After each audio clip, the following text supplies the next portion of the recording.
வாழ்க்கையில் கஷ்டங்களை மட்டுமே சந்தித்த ஒரு ராசி இருக்குது அப்படின்னா ரிஷப ராசியை தவிர வேறு எந்த ராசியும் சொல்ல முடியாது.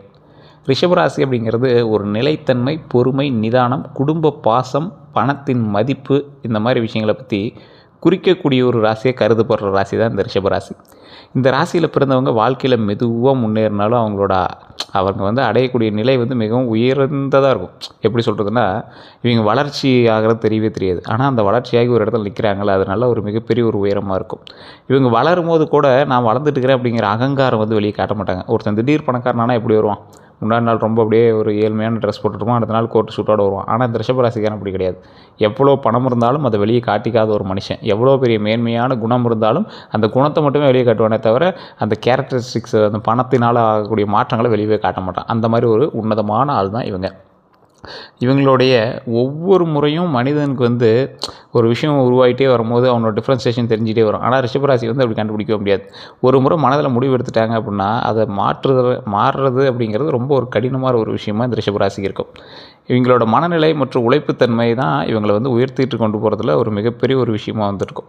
இந்த ராசிக்காரர்கள் வெளியே அமைதியான இருப்பாங்க, ஆனால் உள்ளுக்குள்ளே 1000 யோசனைகளை ஓடிட்டே வச்சுட்ருப்பாங்க.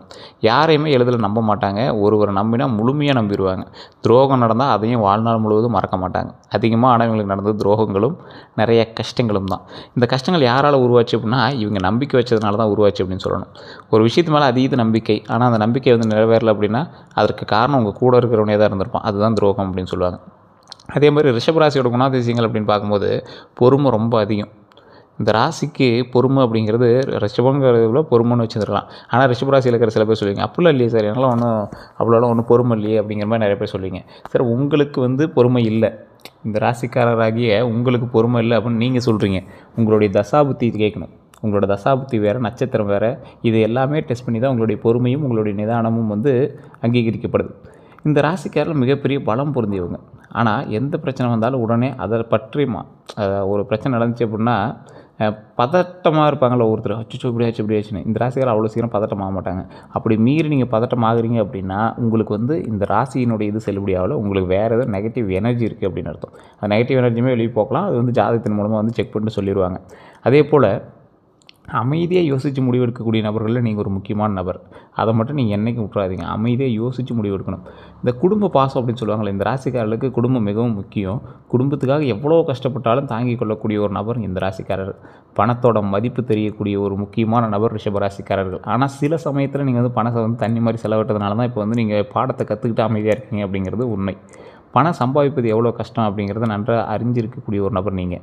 தேவையில்லாமல் செலவு செய்ய விரும்ப மாட்டீங்க. இந்த ராசிக்காரர்கள் ஒரு உன்னதமான ராசி, ஒரு தனித்துவமான ராசி. கோபம் தாமதமாக வரும். இவங்க எளிதில் கோவப்பட மாட்டாங்க. ஆனால் கோபம் வந்துச்சு அப்படின்னா அதை கட்டுப்படுத்தவே முடியாது. அந்தளவுக்கு கோபம் வரும். இந்த ரிஷபராசிக்காரர்களோட கூட இருக்கிற யாராவது இருந்தால் சொல்லுங்கள், இந்த ராசிக்காரனுக்கு எவ்வளோ கோபம் வரும், அது எப்படி ரொம்ப கடினமாக இருக்கும் அப்படிங்கிறது அவங்களுக்கு தெரியும். மனதில் வச்சுக்கொள்வாங்க அப்படின்னு சொல்லுவாங்க. இந்த ராசிக்காரர் எதை சொன்னாலும் மனசில் வச்சுக்கிறான்பா அப்படிம்பாங்க. யாராவது துன்பப்படுத்தினா அதை வெளியில் சொல்லாமல் உள்ளுக்குள்ளேயே வச்சுட்டு புழுங்கிட்டே இருப்பாங்க. அதை பழி வாங்கணுங்கிற எண்ணம் வேறு, ஆனால் அதை உள்ளுக்குள்ளேயே வச்சுட்டு கஷ்டப்பட்டுட்டு இருப்பாங்களா, அந்த மாதிரி ராசி நீங்கள். அழகும் வசதியும் பிடிக்கும். அதே மாதிரி ஒரு எக்ஸாம்பிள் சொல்கிறேன்னா, இந்த ரிஷபராசிக்காரர்கள் அழகாக இருக்கணும் அப்படின்னா எங்களை மெருகேற்றிட்டே இருப்பாங்க. சின்ன சின்ன விஷயத்தை கூட கரெக்ட் பண்ணிகிட்டே இருப்பாங்க. வசதி கொஞ்சம் லக்ஸூரியாக இருக்கிறது எனக்கு ரொம்ப பிடிக்கும். நல்ல வீடு, நல்ல வாழ்க்கை, நல்ல உணவு, நல்ல உடை, இந்த மாதிரி விஷயங்கள்லாம் விரும்பக்கூடிய ஒரு நபர்களாக இந்த ரிஷபராசிக்காரர்கள் இருப்பாங்க. காதலில் ரொம்ப உண்மையானவங்க. இந்த காதல் உண்மை அப்படிங்கிறது காதல் மற்றும் உறவுகளில் மிகவும் நேர்மையானவர்களாக இருக்கிறவங்களுக்கு மட்டும்தான் அது உண்மை அப்படிங்கிறது உண்மைத்தன்மை தெரியும். ஒருவரை நேசித்தாங்க அப்படின்னா முழு மனதோடு நேசிக்கக்கூடிய நபர். ரொம்ப அப்படி டீப்பாக உள்ளே போயிடுவாங்க. ஸோ அந்தளவுக்கு ஒரு உன்னதமான ராசி. ரிஷபராசிக்காரர்களோட பலவீனம் என்ன தெரியுமா? பிடிவாதம் அதிகம். உங்கள்கிட்ட ஒரு விஷயத்தை எடுத்திங்கன்னா பண்ணியே ஆகணும், இல்லைன்னா அதை விடவே மாட்டேன். யாருடைய ஆலோசனையும் உடனே ஏற்க மாட்டீங்க. இவன் அட்வைஸ் கொடுக்குறான், சரி ஓகே அவ்வளோதான். அதுக்கப்புறம் அது மைண்டில் போட்டால் வாங்க மாட்டோம். இந்த ரிஷபராசிக்கார்ட்ட அது ஒரு பெரிய ட்ராபக். இது உண்மையாக இல்லையான்னு மறக்காமல் சொல்லுங்கள். யாருடைய ஆலோசனை கேட்டாலும் கேட்டுக்குவீங்க, ஆனால் அதை எஸ்டாப்ளிஷ் பண்ண மாட்டீங்க. மன அழுத்தத்தை உள்ளுக்குள்ளேயே வச்சுக்கிற ராசியில் இந்த ராசி ஒரு முக்கியமான ராசி. அதிகம் யோசிப்பீங்க, ரொம்ப அதிகமாக டீப்பாக யோசிப்பீங்க. சில நேரங்களில் சோம்பேறித்தனம் வரும். கொஞ்சம் சோம்பேறித்தனம் அதிகம் அப்படின்னே சொல்லுவாங்க உங்ககிட்ட. ஸோ தற்போது ரிஷபராசிக்காரர்களுக்கு நடந்து கொண்டு இருக்கக்கூடிய பிரச்சனைகள் என்ன அப்படின்னா, 2026 தமிழ் புத்தாண்டு பிறந்ததுலேருந்து ரிஷபராசிக்காரர்களுடைய வாழ்க்கையில் பல மாற்றங்கள் நடந்திருக்கலாம். மாற்றங்கள்லாம் எந்த அளவுக்கு மாற்றங்கள் அப்படின்னா, பண நெருக்கடி உங்களுக்கு கண்டிப்பாக வந்திருக்கும். இது இப்போ இருக்கா இல்லையான்னு மறக்காமல் சொல்லுங்கள். ஒரு சிலருக்கு இல்லை சார் இப்போ தான் சார் கொஞ்சம் ரிலாக்ஸாக இருக்குது அப்படிம்பீங்க. எங்களுக்கு வந்து தசாபுத்தி மாற்றம் வேறையாக இருக்கும். அதே போல் உங்களுக்கு வந்து லக்கினம் வந்து வேறையாக இருக்கும். அப்படி செக் பண்ணி பார்க்கும்போது உங்களுக்கு வந்து ஈஸியாக கண்டுபிடிச்சலாம். எப்படி சார் எதாவது செக் பண்ணி பார்க்கணும், லோக்கலில் கொடுத்து செக் பண்ணுங்கள். ஏதாவது ஜோதிடர்கிட்ட கொடுத்து செக் பண்ணுங்கள். இல்லை சார் அங்கே ஒன்றும் சாட்டிஸ்ஃபை ஆகலை அப்படின்னா கீழே இருக்கக்கூடிய நம்பருக்கு ஃபோன் பண்ணி நீங்கள் வந்து தெரிஞ்சுக்கலாம். ஆனால் கீழே கொடுத்துருக்கிறது ஒரு விவிஐபி ஜோதிடர் அப்பாயின்மெண்ட் பேசிஸில் மட்டும் தான் பார்ப்பார். அதுக்கு தகுந்த மாதிரி தான் ஃபீஸஸ் இருக்கும். வேணும்னா மட்டும் நீங்கள் வந்து கீழே இருக்க நம்பர் பயன்படுத்தி நீங்கள் ப்ரமோஷன் ஆக்டிவிட்டி எடுத்துட்டாலும் பரவாயில்ல. அதே போல் வருமானம் வந்தாலும் கையில் பணம் தங்காமல் இருக்கக்கூடிய சில ராசிகள்லாம் இருக்குல்ல, அதில் முதல் ராசி நீங்கள் தான். எவ்வளோ வருமானம் வந்தாலும் அதுக்கு தகுந்த மாதிரி உங்களுக்கு செலவு வந்துகிட்டே இருக்கும். ஒரு 500 மிச்சம் பண்ணி வைக்கலாம்னா கூட அதுக்கு ஏதாவது ஒரு நோண்டிகிட்டே இருப்பாங்க. உங்களுக்கு ஏதாவது ஒரு தேவையில்லாத செலவெல்லாம் வந்துகிட்டே இருக்கும் இந்த டைமில் உங்களுக்கு. ஆனால் இதுக்கு மேலாம் கொஞ்சம் பிரச்சனை இல்லை. கடன்லாம் தீரக்கூடிய ஒரு காலகட்டம் தான் கவலைப்பட தேவையில்லை. அதே மாதிரி இந்த ராசிக்காரர்களுக்கு கடன் அழுத்தம், முன்பு எடுத்த கடன்களை தற்போது மன அழுத்தத்தை வந்து அதிகப்படுத்திகிட்டே இருக்கும். எப்பயோ எடுத்த கடன் தான், ஆனால் இன்னும் உங்களை வந்து வாட்டி வச்சுட்டே இருக்கும். அதே மாதிரி குடும்பத்தில் கருத்து வேறுபாடுகள், குடும்பத்தில் உள்ள யாருக்கும் சரியாக புரிந்து கொள்ளக்கூடிய உணர்வுகள் இல்லை. நீங்களுமே வந்து அந்த குடும்பத்தில் இருக்கிறவங்களை பற்றி புரிஞ்சுக்கிறதுக்கான ஸ்பேஸ் உங்களுக்கு கிடைக்கல. அந்த மாதிரி சில விஷயங்கள் வந்து உங்களுக்கு நடந்திருக்கும். வேலை பிரச்சனை, வேலையில் மதிப்பு குறைப்பு. நீங்கள் வேலை செஞ்சிட்ருப்பீங்க, உங்களுக்கான வேலைக்கான ஊதியம் கரெக்டாக கிடச்சிருக்காது. நீங்கள் செய்கிறது 10,000 வேலைன்னா உங்களுக்கு கிடைக்கிறது 1000 சம்பளமாக இருக்கும். உழைப்புக்கு தகுந்த பலன் இல்லாமல் போகிற நிலை உங்களுக்கு இருக்கலாம். அதே மாதிரி வேலையோட மதிப்பு உங்களுக்கு குறைவாக இருக்கும். நம்பிக்கை துரோகம் அப்படிங்கிறது எல்லார் வாழ்க்கையிலும் நடக்கிறது தான். என்ன சார் அது எல்லாத்துக்கும் மேட்ச் ஆகுமே அப்படின்னு கேட்டால் உங்களுக்கு இது அதிகமாகவே இருந்திருக்கும். நீங்கள் நம்பிய ஒருவர் ஏமாற்றி இருக்கலாம். உங்கள்கிட்ட ஒருத்தர் பணம் வாங்கிட்டு உங்களோட கூட இருந்த நண்பனையோ இல்லை குடும்பத்தில் ஒருத்தரையே வந்து உங்களை நல்லா ஈஸியாக ஏமாற்றக்கூடிய ஒரு ராசி தான் நீங்கள். அதாவது உங்களை அவங்க ஈஸியாக ஏமாற்றிடுவாங்க. ஏமாறக்கூடிய ராசி நீங்கள். ஸோ இந்த ராசி அதிகமாக துரோகங்களை அனுபவித்தாலும் அசால்ட்டாக தொடச்சிட்டு போயிட்டே இருப்பாங்க. ஏன்னா அது பழக்கமாயிருச்சு இல்லை. அந்த மாதிரி மன அழுத்தம் கொஞ்சம் உங்களுக்கு அதிகமாகவே இருக்கும். இரவு தூக்கம் குறையுது. இந்த ராசிக்காரன் இந்த காலகட்டத்தில் உங்களுக்கு கண்டிப்பாக தூக்கமின்மை கொஞ்சம் கம்மியாக தான் இருக்கும். அதிக யோசனை வந்து அதிகமாக இருக்கும். நைட்டு தூங்கினா தூக்கம் வராது. ஏதோ யோசனை போகும், கற்பனை போகும். அதுக்கோசரம் செல் எடுத்து கையில் வச்சு நோண்டிட்டு இருக்க தான் தோணும். எதிர்கால பயம் வந்து உங்களுக்கு இப்போ வந்து கொஞ்சம் லைட்டாக வர ஆரம்பிச்சிருக்கும். எதிர்கால பயம் போன்றவெல்லாம் இருக்கலாம் அப்படிம்பாங்கள்ல. ஸோ இந்த எதிர்கால பயம் வந்து உங்களுக்கு இப்போ கொஞ்சம் அதிகமாகவே வர ஆரம்பிச்சிருக்கும். அது ஏன்னே தெரில சார். இப்போ வேலைக்கு என்ன பண்ணுவோம் அப்படிங்கிற மாதிரிலாம் யோசிக்க ஆரம்பிக்குது சார். ஓரளவுக்கு போயிட்டு தான் இருக்குது, தொழில் சம்பளம் வந்துட்டு தான் இருக்குது. ஆனால் வருங்காலத்தில் என்ன பண்ணுவோங்கிற ஒரு கேள்விக்குறியான ஒரு விஷயங்கள் வந்து மைண்டில் அப்போ வந்து போகுது சார் அப்படிங்கிற மாதிரி இருப்பீங்க. அதே மாதிரி இந்த பிரச்சனைலாம் ஏன் உருவானது அப்படிங்கிற ஒரு விஷயம் இருக்குல்ல. அதிக பொறுப்புகளை வந்து ஏற்றுக்கொண்ட ராசி வந்து ரிஷபராசி. ரிஷபராசிக்காரில் வந்து தான் பார்த்துருக்கிறேன், நான் பார்த்துக்கிறேன் அப்படின்னு ஒரு இடத்துல பொறுமையும் தங்கள் மீது ஒரு நம்பிக்கையை வச்சு அவங்க இடத்துல சொல்லிடுவாங்க. இந்த அதிக பொறுப்பு வந்து ஏற்றுக்கிற ராசி ரிஷபராசி அப்படின்னு சொல்கிறதுக்கான காரணம் என்னென்னா, இப்போ குடும்பத்தில் ஒரு 4-5 பேர் இருக்காங்க அப்படின்னா திடீர்னு 2 அண்ணன் உங்களுக்கு இருப்பான். ஆனால் 3வது பையனாக இருப்பீங்க, இல்லை நீங்கள் 2வது பையனாக இருப்பீங்க. நீங்கள் வந்து குடும்பத்தை நான் பார்த்துக்கிறேன் அப்படிங்கிற மாதிரி சொல்ல ஆரம்பிச்சிடுவீங்க. சொன்னோன்னே என்ன ஆகும், அந்த குடும்பத்தோட ஒட்டுமொத்த பாரமும் உங்ககிட்ட இருந்திருக்கும். அப்போ என்ன ஆகுது, ரிஷபராசிக்காரர்கள் நான் பார்த்துக்கிறேன் அப்படின்னு சொல்லக்கூடிய எல்லா பொறுப்புகளையும் தங்கள் மீது ஏற்றுக்கிறாங்க. அப்போ என்ன ஆகுது, அது வந்து அதீத பொறுப்புகளை ஏற்றுக்கொள்ளக்கூடிய ஒரு தருணமாக மாறுது. உங்களுக்கு ஸ்ட்ரெஸ் அதிகமாகுது. இதுதான் ஒரு காரணமாக கூட இருக்கலாம். அதே மாதிரி யாரையுமே மறுக்க முடியாமல் நீங்கள் வந்து சரிப்பா நீ சொன்னால் ஓகே பண்ணி தான் ஆகணும் அப்படிங்கிற மாதிரி மாட்டிக்கிறதுனால பல விஷயத்தில் மாட்டிக்கிங்க. பலருக்கு உதவி செஞ்சுருப்பீங்க, ஆனால் அவர்கள் வந்து திருப்பி உதவாமல் போயிருக்கலாம். உதவி வந்து நிறையா நீங்கள் செஞ்சுருப்பீங்க, ஆனால் அந்த ஆள் வந்து திருப்பி உங்களுக்கு உதவி இருக்க மாட்டான். நீங்கள் எதிர்பார்த்து நீங்கள் ஒன்றும் செய்யலை, அவன் வந்து திருப்பி செய்யணும் அப்படின்னு எதிர்பார்த்து நீங்கள் செய்யலை. ஆனால் ஒரு வேளை அவன் வந்து அது மனசில் வச்சுக்கிட்டாவது இவங்க வந்து செஞ்சாங்க அப்படிங்கிற ஒரு விஷயம் உங்களுக்கு தோணுச்சுன்னா கூட கொஞ்சம் ஒரு மனசுக்கு திருப்தியாக இருந்திருக்கும்ல. அவன் அன்றைக்கி நன்மை செஞ்சான், அவன் நம்ம வந்து ஓரளவுக்கு நினச்சாவது பார்க்கணும் அப்படின்னா அவன் நினச்சானா நம்மளுக்கு எவ்வளோ சந்தோஷமாக இருக்கும். ஸோ அதுதான் மெயின். அது வந்து அப்படி அவன் நினைக்க மாட்டான். உங்ககிட்ட தவறான நம்பிக்கையோடு பணம் கொடுத்தவங்க யாரும் திருப்பி தரமாட்டாங்க உங்ககிட்ட. ஒரு சிலரை சொல்கிறேன், எல்லாரையும் நான் சொல்லலை. அதே மாதிரி குடும்ப செலவுகள், வீடு, குழந்தை, மருத்துவம், வியாபாரம் போன்ற காரணங்களால் செலவுகள் அதிகரிக்கக்கூடிய ஒரு சில நாட்களாகவும் உங்களுக்கு அமைதுங்க. திடீர் முடிவுகள் அப்படின்னு பார்த்தா சில முதலீடுகள் வந்து எதிர்பாராத பலனை வந்து தராமல் போயிருக்கலாம். அதாவது சில முதலீடுகள் அப்படின்னா நீங்கள் எந்த அளவுக்கு முதலீடு போகிறீங்களோ அந்தளவுக்கு சொல்கிறேன். அதே மாதிரி கடன் பிரச்சனை இப்போது அதிகமாக இருக்கா, குறைய ஆரம்பிச்சிருக்கா, இதுதான் உங்களுக்கு ஒரு மெயின் பாயிண்ட்டாக இப்போ வந்து போய்ட்டுருக்கு.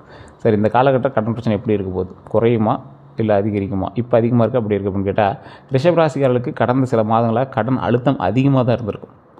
அந்த கடன்கிறது இஎம்ஐ தான், நீங்கள் ஒன்றும் அப்படியே கழுத்து பிடிச்சிட்டு இது பண்ணுற அளவுக்குலாம் இல்லை. ஆனால் ஒரு சிலருக்கு எக்ஸ்ட்ரீமுக்கு போட போயிருக்கும். ஆனால் தற்போது அந்த நிலை வந்து மெதுவாக குறைய ஆரம்பிக்கும் காலம். முக்கியமாக பழைய கடன்களை அடைக்க வழிகள் கிடைக்கும், எதிர்பாராத உதவி கிடைக்கலாம். நிலுவையில் இருந்த பணம் வந்து திரும்ப கிடைக்கும். ஒரு ரொம்ப நாளாக வெயிட்டிங்கில் இருக்குது சார், அது இப்போ தான் கிடச்சிருக்கு அப்படிங்கிற மாதிரி சில விஷயங்கள் வந்து கிடைக்காத வாய்ப்புகள் கொஞ்சம் அதிகமாகவே இருக்குது. புதிய வேலைவாய்ப்பு அல்லது கூடுதல் வருமானம் வந்து உங்களுக்கு இருக்கும். புதிய வேலைவாய்ப்புனா நீங்கள் செஞ்சுட்டு இருக்கிற தொழிலே ஒரு ப்ளஸ் பாயிண்ட்டாக ஒன்று வந்து அமையலாம். அதே மாதிரி ஆனாலும் இன்னும் ஒரு சில முக்கியமான எச்சரிக்கை உங்களுக்கு இருக்குது. அது கொஞ்சம் பொறுமையாக நிதானமாக பார்த்து தெரிஞ்சுக்கோங்க. புதிய கடன் எடுக்கிறதுல கவனமாக இருந்துக்கோங்க. இந்த காலத்தில் தேவையில்லாமல் பெரிய கடன் எடுக்கவே கூடாது. இந்த டைமில் எடுத்திங்கன்னா நீங்கள் வந்து அடைக்கிறதுக்கு பல யுகங்களே ஆகலாம் உங்களுக்கு. ஸோ கடன் பிரச்சனை எப்படி தீரும்? செலவை கட்டுப்பாடுங்க. செலவு வந்து நீங்கள் எந்தளவுக்கு கட்டுப்படுத்துறீங்களோ அந்தளவுக்கு வந்து முதல்ல தேவையில்லாத செலவுகளை வந்து நிறுத்துறதுக்கான வழியை பாருங்கள். அதுதான் உங்களுக்கு மெயின். ஒரே நேரத்தில் எல்லாம் தீர்க்க முடியாது. அதை வந்து நல்லா ஞாபகம் வச்சுக்கோங்க. ஒரே நேரத்தில் எல்லாமே தீர்க்க முயற்சிக்காதீங்க, மாட்டிக்குவீங்க. ஒவ்வொரு கடனாக திட்டமிட்டு அடைக்கிறதுக்கான வழியை பாருங்கள். அதே மாதிரி நண்பர்களை விட குடும்ப ஆலோசனை கேளுங்க. நீங்கள் வந்து அதிகமாக நட்போட்டாரங்கள் அதிகமாக கொண்ட ராசி ரிஷபராசி. இதை பண்ணலாமா அதை பண்ணலாமாம்பா, அப்படி இல்லை நான் ஹெல்ப் பண்ணுறோமா, ஆனால் கண்டிப்பாக ஹெல்ப் பண்ண மாட்டாங்க, மாட்டிக்குவீங்க. நண்பர்கள் சொல்வதை விட குடும்பத்தினுடைய கருத்துக்கள் நல்லது உங்களுக்கு. அதை மைண்டில் நல்லா ஞாபகம் வச்சு அடுத்த ஸ்டெப் எடுக்க ஆரம்பிங்க. சேமிப்பை தொடங்குங்க. சிறிய தொகை இருந்தாலும் தினசரி சேமிக்க ஆரம்பிங்க. சார் டெய்லி 100 200 எடுத்து வைக்கிறேன் சார், ஒரு இஎம்ஐக்கே உங்களுக்கு பற்றும். ஒரு இஎம்ஐ உங்களால் கவர் பண்ண முடியும். மன அமைதி முக்கியம். பயம் அதிகமானால் தீர்வு கிடைக்காது, தீர்வு தெரியாது. அமைதியாக இருந்தாலே வழி கிடைக்கும் அப்படிங்கிறத மைண்டில் நல்லா ஞாபகம் வச்சுக்கோங்க. எந்த தெய்வத்தை வணங்கினா நல்லது அப்படின்னா, ரிஷபராசிக்காரர்களுக்கு தற்போது கீழ்கண்ட தெய்வங்களை வந்து நான் சொல்கிறேன். அதாவது ஒரு எக்ஸாம்பிள் சொல்லுவாங்க, குலதெய்வம் அப்படிங்கிறது ஒன்று, அதே மாதிரி உங்களோட கிராமப்புறத்தில் இருக்கக்கூடிய தெய்வங்கள் ஒன்று. ஸோ இப்போ நான் சொல்கிற லிஸ்ட்டெல்லாம் வந்து இப்போ நான் எடுத்து வச்ச லிஸ்ட்டு நான் அப்படியே சொல்கிறேன், ஞாபகம் வச்சுக்கோங்க. ஃபஸ்ட்டு உங்களோட குலதெய்வம், ஓகேவா? இஷ்ட தெய்வம்னு ஒன்று வழிபடுவீங்க. அது உங்களுடைய குலதெய்வமாக இருக்கலாம், உங்களுடைய தாய் தந்தையினுடைய குலதெய்வமாக இருக்கலாம், உங்களுடைய தாயினுடைய குலதெய்வமாக இருக்கலாம், இல்லை உங்களுக்கு ஃபேவரட்டான முருகர், விநாயகர், அந்த மாதிரி தெய்வங்களாக இருக்கலாம், ஆஞ்சநேயராக இருக்கலாம். ஸோ இந்த மாதிரி இஷ்ட தெய்வ வழிபாடு ஃபஸ்ட்டு. அதுக்கு அடுத்தது மகாலட்சுமி வழிபாடு. இதை நல்லா ஞாபகம் வச்சுக்கோங்க, நோட் பண்ணிக்கோங்க. இதுவுமே உங்களுக்கு செல்லுபடி ஆகலை அப்படின்னா, இப்போ நான் சொல்கிறேன் வந்து உங்களுக்கு 60% தான் பொருந்திருக்கும். இல்லை சார் ஓரளவு தான் பொருந்திருக்கு, நான் வந்து ஃபுல்லாகவே நான் வந்து ஜாதகம் பார்க்கணும் அப்படின்னா, கீழே இருக்கக்கூடிய நம்பர் பயன்படுத்தி உங்களுடைய பிறந்த நேரம், பிறந்த தேதி, பிறந்த ஊர் சொன்னீங்க அப்படின்னா A to Z கம்ப்ளீட்டாக வந்து உங்களோட கருத்துக்களை எல்லாத்தையுமே நாங்கள் வந்து செக் பண்ணிட்டு உங்களுடைய ஜாதகத்தை எல்லாத்தையுமே பார்த்துட்டு, உங்களுடைய மேனுவல் புக்குங்க அது. நீங்கள் வந்து கிரியேட் ஆகும்போது உங்களோட மேனுவல் புக் உங்களை இப்படி தான் பயன்படுத்தணும் அப்படிங்கிறது தான் அந்த ஜாதகமே. ஸோ அதை செக் பண்ணி பார்த்துட்டு தீர்வுகள் சொல்லிடுவாங்க. ஒரு விவிஐபி ஜோதிடர் தான், கிட்டத்தட்ட 5 லாங்குவேஜில் ஜோதிடம் பார்க்கக்கூடியவர். அதுக்கு தகுந்த மாதிரி தான் ஃபீஸஸ் இருக்கும். அப்பாயின்மெண்ட் பேசிஸில் மட்டும்தான் உங்களுக்கு வந்து அப்பாயின்மெண்ட் கொடுப்பாங்க. உங்களுக்கு வேணும்னா மட்டும் நீங்கள் வந்து அந்த நம்பரை பயன்படுத்தி நீங்கள் வந்து ஃபோன் பண்ணிக்கலாம். ஃபோன் பண்ணி அல்லது வெளிநாட்டில் இருக்கீங்க அப்படின்னா வாட்ஸ்அப் மூலமாக நீங்கள் வந்து தொடரலாம். அதே மாதிரி பண வரவு அதிகரிக்கக்கூடிய ஒரு காலகட்டமாக இந்த காலகட்டம் அமையிறதுக்கு முக்கியமான ஒரு வழிபாடு மகாலட்சுமி வழிபாடு. வெள்ளிக்கிழமையில் தீபம் ஏற்றி வழிபடுவது ரொம்ப நல்லது. பண வரவு அதிகரிக்கும், வீடு அமைதியில் கிடைக்கும், வீடு வந்து அமைதியாக இருக்கும், சந்தோஷம் இருக்கும், நிம்மதி இருக்கும், கடன் சுமை குறையும். இதெல்லாம் மகாலட்சுமி வழிபாடு பண்ணிங்க அப்படின்னா தான் முடியும். வெள்ளிக்கிழமையில் தீபம் ஏற்றி வழிபடணும். முருகர் வழிபாடு செவ்வாய்க்கிழமையில் முருகர் கோயிலுக்கு போக செல்வது ரொம்ப நல்லதுங்க. இந்த ராசிக்காரர் வந்து செவ்வாய்க்கிழமை முருகர் கோயிலுக்கு போயிட்டு வாங்க. பக்கத்தில் சின்ன கோயில் தான் சார் இருக்குது, போயிட்டு வாங்க, ஒன்றும் பிரச்சனை இல்லை. பலன் என்னென்ன அப்படின்னா, எதிரிகள் வந்து விலகுவாங்க, தைரியம் அதிகரிக்கும், வேலை வாய்ப்பு கண்டிப்பாக கிடைக்கும். வேலை இல்லாதவங்க இந்த விஷயத்தை வந்து கண்டிப்பாக ட்ரை பண்ணி பாருங்கள். அதே மாதிரி பெருமாள் வழிபாடு சனிக்கிழமையில் பெருமாள் வழிபாடு வந்து ரொம்ப நல்லது. நெய் தீபம் ஏற்றி வழிபட்டிங்கன்னா இன்னும் ரொம்ப நல்லது. மன அமைதி கண்டிப்பாக கிடைக்கும். மன அமைதி கிடைச்சிச்சு அப்படின்னா யோசிக்கிறதுக்கான ஸ்பேஸ் உங்களுக்கு கிடைக்கும். அதை ஃபஸ்ட்டு நல்லா ஞாபகம் வச்சுக்கோங்க. டக்குன்னு எல்லாமே தீந்துருமா அப்படின்னு கேட்டால், எல்லா பிரச்சனையும் தீந்துருமான்னு கேட்டால் தீர்றதுக்கான வழி பிறக்கும். அப்போ அந்த வழி பிறக்கணும் அப்படின்னா எங்கேருந்து ஆரம்பிக்கணும்? உங்களோட மைண்ட்லேருந்து தான் ஆரம்பிக்கணும். ஸோ மன அமைதி கிடைக்கும், குடும்ப பிரச்சனை வந்து குறையும், தடைப்பட்ட காரியங்கள் நடக்கக்கூடிய ஒரு தருணமாக அமையும். குலதெய்வ வழிபாடு நீண்ட நாட்களாக குலதெய்வ கோயிலுக்கு போகலை அப்படின்னா கண்டிப்பாக இந்த தடவை வந்து போயிட்டு வாங்க. குலதெய்வ வழிபாடு நான் ஃபஸ்ட்டே சொன்னது தான். குலதெய்வ வழிபாடு தான் உங்களுக்கு மெயினாக தூக்கிவிடும். ஸோ தடைகளை நீக்கும், குடும்ப முன்னேற்றம் வரும், அதிர்ஷ்டம் அதிகரிக்கும். நீங்கள் திடீர்னு ஒரு நல்லது நடக்குது அப்படின்னா உங்களோட குலதெய்வத்தினால் மட்டும்தான் இருக்கும். அது நிறையா பேர் தெரியறதில்ல. கிரக அமைப்பும் குலதெய்வத்தினுடைய அருளும் இருந்தால் மட்டும்தான் ஒருத்தருக்கு திடீர்னு லக்கு கிடைக்கும். அதே மாதிரி சார் அடுத்த 12 நாளைக்கு எப்படி இருக்க போகுது? 12 நாளுக்கு அப்புறம் நம்ம அடுத்த வீடியோ போட போகிறோம். ஸோ 12 நாளைக்கு எப்படி இருக்க போகுது அப்படின்னா, நாள் 1 முதல் நாளில் மனக்குழப்பம் உங்களுக்கு குறையும். நீண்ட நாளாக இருந்த குழப்பத்திற்கான ஒரு தீர்வு, ரொம்ப பெரிய குழப்பம் இல்லை, ஓரளவுக்கு மைல்டாக இது பண்ணலாமா வேண்டாமா அப்படிங்கிற மைல்டான ஒரு குழப்பம்லாம் அது தீரக்கூடிய ஒரு குறையக்கூடிய ஒரு காலகட்டமாக இருக்குங்க. அதே மாதிரி 2வது நாள் பணம் வரவு, பெரிய தொகைலாம் கிடையாது, சிறிய தொகை வருமானமாக கிடைக்கும். 3வது நாள் குடும்ப சந்தோஷம் வந்து நிலைத்திருக்கும். குடும்ப சந்தோஷத்தில் நல்ல செய்தி வந்து சேரும். அதே மாதிரி 4வது நாள் உடல் சோர்வு இருக்கும். உடல் ஓய்வு கண்டிப்பாக தேவை. உடல் ஆரோக்கியம் உங்களுக்கு ரொம்ப தேவை. அதை மட்டும் மைண்டில் நல்லா ஞாபகம் வச்சுக்கோங்க. அது வந்து ஒரு நாள் மட்டும் இல்லை, இனி வரக்கூடிய நாட்களில். அதே மாதிரி 5வது நாள் நண்பர்களுடைய உதவி கிடைக்கும். நீங்கள் எதிர்பாராத ஒருவர் வந்து உதவி செய்கிறதுக்கு வருவோம். வேலை முன்னேற்றம் கிடைக்கும். அடுத்த நாள் 6வது நாள் வேலை தொடர்பான நல்ல தகவல்கள் கிடைக்கும். 7வது நாள் செலவு அதிகரிக்கும், திடீர் செலவுகள் வரலாம், ஆனால் நீங்கள் கொஞ்சம் பொறுமையாக நிதானமாக பண்ணணும். 8வது நாள் மன அமைதி, நீண்ட நாட்களாக இருந்த மன அழுத்தம் குறையக்கூடிய ஒரு நாட்களாக அமையும். 9வது நாள் புதிய யோசனை கிடைக்குது. அதுலேயுமே வந்து பார்த்திங்கன்னா புதிய வருமான வாய்ப்பு பற்றி யோசனை தான் வரும். அது வந்து ஸ்டெப் எடுப்பீங்களான்னு கேட்டால் கிடையாது. அதே மாதிரி தெய்வ அருள் கிடைக்கும், கோவிலுக்கு செல்லக்கூடிய வாய்ப்புகள் கிடைக்கும். 11வது நாள் வந்து பழைய பிரச்சனைக்கான முடிவுகள் கிடைக்கும். நீண்ட நாளாக பிரச்சனைக்கு ஒரு தீர்வு கிடைக்கும் அப்படின்னு வெயிட் பண்ணியிருப்பீங்களா, அந்த நாள் வந்து அப்போ தான் புதிய தொடக்கம் உண்டுங்க. வாழ்க்கையில் புதிய மாற்றம் ஆரம்பிக்கக்கூடிய ஒரு நாட்களாக அமையுது. 2026 இந்த தமிழ் புத்தாண்டுலேருந்து ஒரு நல்லது நடக்கும் நல்லது நடக்கும்னு எல்லா யூடியூப்லேயும் சொல்கிறா சார், எல்லோரும் நியூஸ் சேனலில் போட்டு உட்கார வச்சுருந்தாங்க. 2026 சொன்னாங்க. அப்புறம் தமிழ் புத்தாண்டு பிறந்துச்சு. அது என்ன நடக்க போகுது அப்படின்னா, வாழ்க்கை மீதான சோதனை. நீங்கள் யார் என்று வாழ்க்கை வந்து சோதிக்குது பார்த்தீங்களா, அதெல்லாம் வந்து இந்த காலகட்டத்தில் உங்களுக்கு வந்து சரி பண்ணி கொடுத்துரும். நம்பியவர்கள் வந்து விலகி நிற்பாங்கள்ல, நம்பிக்கையானவங்க நம்பியவர்கள் விலகினார் அப்படின்னு சொல்லுவாங்கள்ல, சிலர் வந்து திடீர்னு உங்கள் வாழ்க்கையிலேருந்து விலகுவாங்க. அதை மட்டும் கொஞ்சம் எச்சரிக்கையாக பார்த்து நிதானமாக இருந்தது பரவாயில்ல. இந்த வருஷத்தில் கொஞ்சம் பார்த்து இருந்துக்கோங்க. பண நெருக்கடி அப்படின்னா, அது வந்து நம்ம ஒன்று சொன்னது வந்து விலகுவாங்க அப்படின்னா, ஒரு நண்பர் வட்டாரம் உங்கள்கிட்ட சண்டை போட்டு கூட போகலாம். ஸோ அந்த மாதிரி விஷயத்த சொல்கிறேன். அதேமாரி பண நெருக்கடி, வருமானம் இருந்தும் சேமிப்பு இல்லாமல் போயிருக்கும். ஸோ அந்த விஷயத்தில் மட்டும் கொஞ்சம் கவனமாக இருங்க. மனதிற்கு பிடித்த விஷயங்களில் தாமதமானது, உங்களோட மனசுக்கு ரொம்ப பிடிச்ச விஷயம் வந்து தாமதமாகும். உங்களுக்கு திருமணமாக இருக்கலாம், குழந்தை விஷயங்களாக இருக்கலாம், அதெல்லாம் சரியாயிடும். நீங்கள் வந்து நினச்ச பல விஷயங்கள் வந்து தள்ளி போயிருக்கலாம். அது எல்லாமே கொஞ்சம் பொறுமையாக நிதானமாக செயல்பட ஆரம்பிக்கும். தனிமை உணர்வு, உங்களை யாரும் புரிஞ்சிக்கல அப்படின்னு ஒரு விஷயம் வந்து ஒரு மைண்டில் ஓடிட்டே இருக்குங்களா, அந்த உணர்வு வந்து கொஞ்சம் அதிகமாகவே இருக்கும் இந்த காலகட்டத்தில். உங்களுக்கு இந்த வருடங்களில் தமிழ் புத்தாண்டுலேருந்துன்னு வச்சுக்கலாம், இல்லை 2026 வச்சுக்கலாம். நிறைய பேர் சொல்லுவீங்க சார் அப்போலேருந்தே அப்படி தான் சார் இருக்குது அப்படிம்பீங்க. அதே மாதிரி இனிமேல் என்ன நடக்க போகுது அப்படிங்கிற ஒரு மைண்ட் செட் இருக்கும்ல, மெதுவான முன்னேற்றம் இருக்குது. இனி வாழ்க்கையில் மெதுவாக சரியாக ஆரம்பிக்கக்கூடிய ஒரு காலகட்டம் அமையப்போகுது. புதிய வருமான வாய்ப்பு உங்களுக்கு உண்டாக போகுதுங்க. 2வது வருமானம் அப்படின்னு ஒன்று சொல்லுவாங்கள்ல, சைடு இன்கம், அந்த மாதிரி ஒன்று வந்து உருவாக போகுது. கடன் குறையும். 2026 நடுப்பகுதிக்கு பிறகு கடன் சுமை வந்து குறைய ஆரம்பிக்கிறதுக்கான காலகட்டம். மே மாதம் இப்போ ஆரம்பிச்சிச்சா, இதுமாதிரி வந்து கடன் பகுதி வந்து குறைய ஆரம்பிக்கும். குடும்பத்தில் நல்ல மாற்றம் உண்டாகுங்க. குடும்பத்தில் இருந்து கருத்து வேறுபாடுகள் குறையும், நல்ல மாற்றம் உண்டாகும். வேலை மற்றும் தொழிலில் வளர்ச்சி உண்டாகும். புதிய வாய்ப்புகள் கிடைக்கும். வெளிநாட்டு வாய்ப்பு அப்படின்னு பார்த்திங்கன்னா, சிலருக்கு வந்து வெளிநாட்டு தொடர்பான நல்ல தகவல் வரலாம். திருமணம் அப்புறம் இந்த உறவு அப்படிலாம் பார்த்திங்கன்னா, திருமண தாமதமானவங்களாம் வந்து நல்ல செய்தி கிடைக்கலாம். இந்த ரிஷபராசிக்காரர்களுக்கு முக்கிய அறிவிப்பு அப்படின்னு பார்த்தா, யாரையுமே முழுமையாக நம்பாதீங்க. உங்களுக்கு மெயினான ஒன்று அதுதான். பண விஷயத்தில் கவனமாக இருங்க. உங்களோட உடல் நலத்தில் அலட்சியம் செய்யாதீங்க. இரவு அதிகமாக வந்து யோசிக்காமல் தூங்கி எழுந்திரிங்க. புதிய வாய்ப்புகளை தவற விடாதீங்க. தினமும் காலை நேரத்தில் பிரார்த்தனை பண்ணுங்கள். சாமிகிட்ட இன்றைக்கி வந்து இது நடக்கணும், நல்லது நடக்கணும் அப்படிங்கிற மாதிரி பிரார்த்தனை பண்ணுங்கள். அதிர்ஷ்டமான விஷயங்கள்லாம், அதிர்ஷ்ட நிறங்கள் நான் ஃபஸ்ட்டு சொல்கிறேன். வெள்ளை, இளஞ்சிவப்பு, பச்சை, இது 3 வந்து உங்களுக்கு ஒரு அதிர்ஷ்டமான நிறம். அதிர்ஷ்டமான எண்ணா 6, 15, 24. அதிர்ஷ்டமான நாட்கள் வெள்ளிக்கிழமை, புதன்கிழமை. தினசரி சொல்ல வேண்டிய மந்திரம் அப்படின்னா, ஓம் ஸ்ரீம் மகாலட்சுமியே நமக. இந்த மந்திரத்தை வந்து தினமும் 108 முறை சொல்லுங்கள். இது கமெண்ட் செக்ஷனில் ஒரு டைம் பதிவிடுங்க. ஓம் ஸ்ரீம் மகாலட்சுமியே நமக, ஓம் ஸ்ரீம் மகாலட்சுமியே நமக, ஓம் ஸ்ரீம் மகாலட்சுமியே நமக. இந்த மந்திரத்தை வந்து தினமும் 108 முறை வந்து சொல்லுங்கள். அதே மாதிரி இந்த ராசிக்காரங்க தற்போது வாழ்க்கையில் ஒரு மாற்ற காலம் நடந்து கொண்டு இருக்குது. இதுவரை இருந்த கஷ்டங்கள் உங்களை வந்து ஒரு கஷ்டங்கள் எல்லாத்தையும் உடச்செறியக்கூடிய ஒரு தருணமாக மாறப்போகுது. இந்த வலிமையானவங்க, இந்த ரிஷபராசிக்காரங்க ரொம்ப வலிமையானவங்க. சின்ன சின்ன விஷயத்துக்கோசரம் உடஞ்சி உட்காரக்கூடாது. நீங்கள் இறங்கி போராடிங்க அப்படின்னா பல பிரச்சனைகள் வந்து தீரும். கடன் பிரச்சனை மெதுவாக குறையும். மன அமைதி திரும்ப வரும். பண வரவு அதிகரிக்கும். குடும்பத்தில் நல்ல மாற்றம் உருவாகும். தெய்வ அருள் கிடைக்கும். ஆனால் பொறுமை ரொம்ப முக்கியங்கிறத மைண்டில் ஞாபகம் வச்சுக்கோங்க. உங்களுக்கு வாழ்க்கை முழுவதும் ஒரே மாதிரி கஷ்டமாக இருக்காது. நீங்கள் மெதுவாக வந்து உயர்வீங்க அப்படிங்கிறத மைண்டில் ஞாபகம் வச்சுக்கோங்க. ஆனால் உயர்ந்த பிறகு யாராலையும் வந்து உங்களை வந்து கீழே இறக்க முடியாது.